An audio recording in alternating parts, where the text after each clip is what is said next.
iglesia. Vamos a parar un pouco. Bueno, estamos encantados de estar tocando aquí. Non é a primeira vez, recordo que xa tocamos, penso que foi no 2016, que tamén contactáramos con Antonio, da Sociedade Filarmónica, e nada, pareceu-nos un sitio, bueno, inesquecible, bueno, impresionante. Agora tamén deixamos as cosas nos vestuarios, e resulta que, claro, é un colexio, entón os vestuarios son as aulas dos nenos pequenos que teñen o luxo de estudiar aí, os que veñen este colegio, é impresionante. En fin, espero que vos guste a proposta. A proposta xa vedes que, bueno, creo que hai programas de man, un pouco música, facerlle un pouco homenaxe á hispanidade, non a música, o que temos en común as culturas de Hispanoamérica e España. E nada, agora, a continuación, despois do danzón, decidimos facer unha obra de un compositor monfortino que toca na nosa banda, é amigo meu tamén, trombonista, que é o compositor de O Conde de Lemos, que mellor sitio que tocar aquí a obra de Carlos Dieguez Beltrán, que lle pasou con él, que vos contará un pouco, falará un pouco desta obra que compuxo al ano 2010. Entón, Carlos Dieguez, veciño vosso.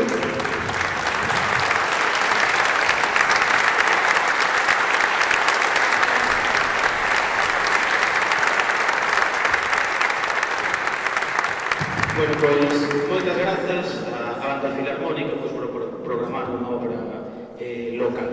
Decirvos que a obra chamase O Conde de Lemos, como ben sabedes, unha saga de moitos condes. Esta obra está dedicada especialmente ao sétimo conde de Lemos, que é Pedro Fernández de Castro, e estrenámola aquí no Colexio Escolapios, no Colexio de Xornada Antigua, no 2010, ca Banda Municipal de Monforte. E conmemorábamos daquela o cuarto centenario, os 400 anos, de cando este conde, o sétimo conde, foi virrei de Nápoles.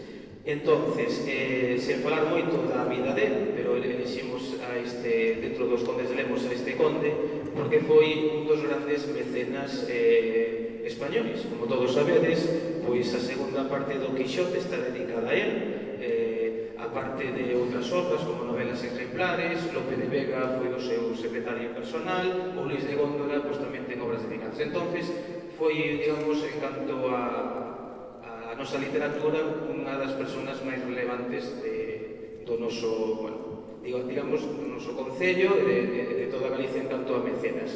A obra ten tres movementos, contovos que están separados, non digo, esperadevos o aplaudir ao final, porque vades ver que hai silencio entre eles. A primeira parte chamase Sosiego na terra de Lemos, digamos que cando é como unha fantasía musical, cando os condes viñan a reposar, a descansar pois no castelo de San Vicente, na casa feudal, é moi unha escritura de lamentación, de sosiego, de tranquilidade, moitos recordos.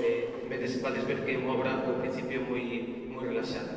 Despois a segunda parte é unha festa no condado, igual que temos agora, pois, digamos, a nosa festa medieval, pois intentamos aí que sexa un pouquiño de juglares, un pouquiño de música festiva.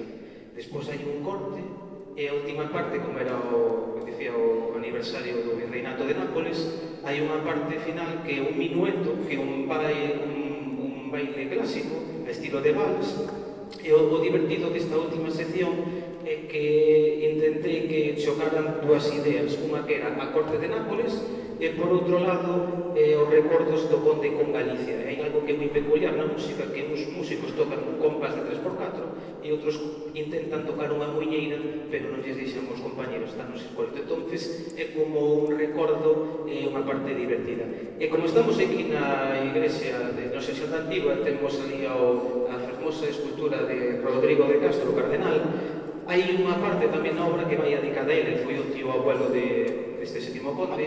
El foi arzobispo de Sevilla, e vades escoitar que tamén hai música andaluza, hai un primo de peteneras polo medio. Entón, se nada máis, espero que vos guste, a Banda Filarmónica de Lugo, O Conde de Lemos.